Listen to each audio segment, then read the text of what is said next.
નેત્રંગ ભારત આદિવાસી સંવિધાન સેનાના કાર્યાલયની શરૂઆત થઈ હતી. નેત્રંગ ખાતે ભારત આદિવાસી સંવિધાન સેનાના કાર્યાલયનો પ્રારંભ થયો હતો.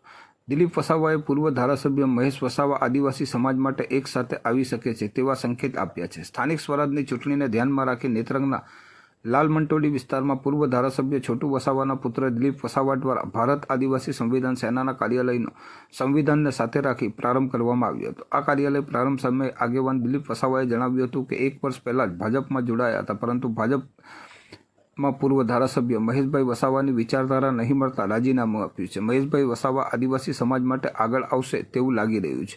ઉલ્લેખનીય છે કે આગામી સમયમાં તાલુકા જિલ્લા પંચાયતની ચૂંટણી યોજાનાર છે. વાલિયા ઝઘડિયા તાલુકામાં લિગ્નાઇટ પ્રોજેક્ટ સુનાવણીના કાર્યક્રમમાં ડેડિયાપાડાના ધારાસભ્ય ચેતર વસાવા, પૂર્વ ધારાસભ્ય મહેશ વસાવા અને દિલીપ વસાવાએ એક મંચ ઉપર સાથે જોવા મળ્યા હતા. તેવા સંજોગોમાં છોટુ વસાવા સાથે મહેશ વસાવા ફરી એક મંચ ઉપર જોવા મળશે તેવું ચર્ચાએ જોર પકડ્યું છે.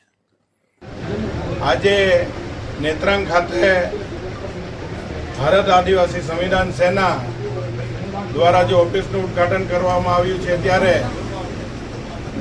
આ ભારત દેશનું જે બંધારણ છે, આ બંધારણ આ દેશના દરેક નાગરિકે વાંચવું જોઈએ.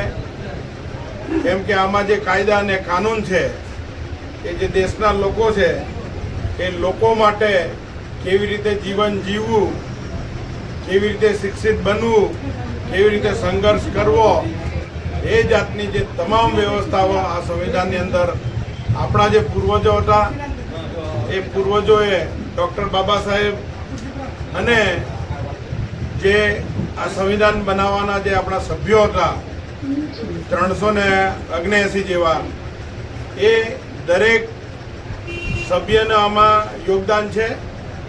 અને આ દેશે જે ડૉક્ટર બાબા સાહેબ પર ભરોસો રાખી ને આ સંવિધાન જ્યારે આપણા દેશના લોકોને સુપ્રીત કરવામાં આવ્યું, ત્યારે એમણે આ દેશના દરેક નાગરિક, એટલે કોઈ પણ સમાજનો નાગરિક હોય તો એમણે કીધું છે કે ભાઈ, તમે જે રીતના ગીતાનો અભ્યાસ કરો છો, રામાયણનો અભ્યાસ કરો છો, એવા જે ધાર્મિક પુસ્તકો છે એ ધાર્મિક પુસ્તકો વાંચીને લોકોને જે જ્ઞાન મળે છે, પણ આ સૌથી આપણા દેશનું જે સંવિધાન છે, આ બધા ગ્રંથો કરતાં ઉપરનો ગ્રંથ છે એ ભારત દેશનું સંવિધાન, જે આપણું જીવન બનાવે છે. આ ભારત દેશના દરેક નાગરિકને હક ને અધિકાર આપે છે.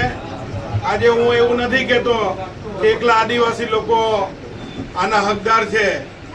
હું આખા દેશના તમામ લોકોને આ સોશિયલ મીડિયાના માધ્યમથી ને જે અહીંયા પત્રકાર ભાઈઓ આવ્યા છે એમના માધ્યમથી હું દેશના નાગરિકોને જણાવવા માંગુ છું કે આ સંવિધાન તમારું જીવન છે. સંવિધાનમાં દરેક સમાજ માટે કંઈ ને કંઈ પ્રાવધાન છે. આમાં કેવી રીતે જીવન જીવવું, તમારા હકને અધિકારો કેવી રીતે મેળવવા, તમે કેવી રીતે દેશમાં આગળ વધી શકો, વિદેશોમાં આગળ વધી શકો, એ જાતની તમામ વ્યવસ્થાઓ આ ગ્રંથમાં, આપણું જે ભારતનું સંવિધાન છે એમાં તમામ વસ્તુ છે. દરેક નાગરિકોએ આ ઘરે ઘરે વાંચવું જોઈએ અને એને ઘરે રાખી ને આવનારી જે આપણી નવી પેઢી છે એ પેઢીને બી જ્ઞાન આપવું જોઈએ કે તમારે કેવી રીતના આગળ વધવું જોઈએ, આ પુસ્તકમાંથી કેવી રીતના તમારા અધિકારો મળશે.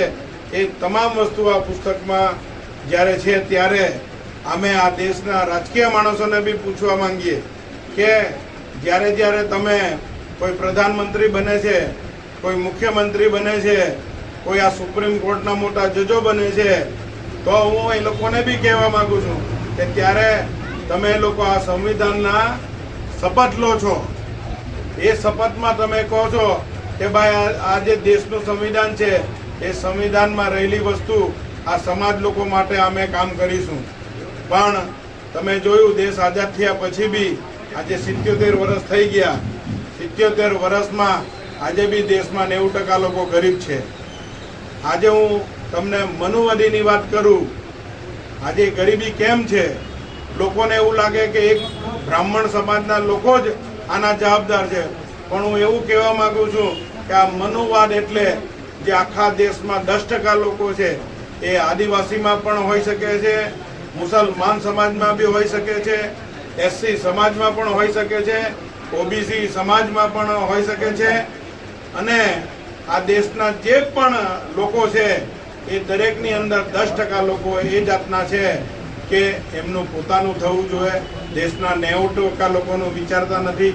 એટલા માટે હું દેશના નાગરિકોને જણાવવા માંગુ છું કે તમને સંવિધાને રૂઢિગત જે પાવરો આપેલા છે, લોકોને તમે ચૂંટાયેલા માણસો પર જે ભરોસો રાખો છો એના કરતાં તમે આ સંવિધાન પર ભરોસો રાખો અને તમારા જે હકને અધિકાર છે એ હકને અધિકાર તમે મેળવતા થાવ. તમે કોઈ પણ આજે ઓફિસમાં જાઓ, કલેક્ટર ઓફિસમાં જાઓ કે એસપી ઓફિસે જાઓ કે કોઈ પણ દેશની ઓફિસમાં જાઓ તો તમે સંવિધાન વાંચ્યું હશે, આના કાયદા કાનૂન જાણ્યું હશે તો તમે પાછળ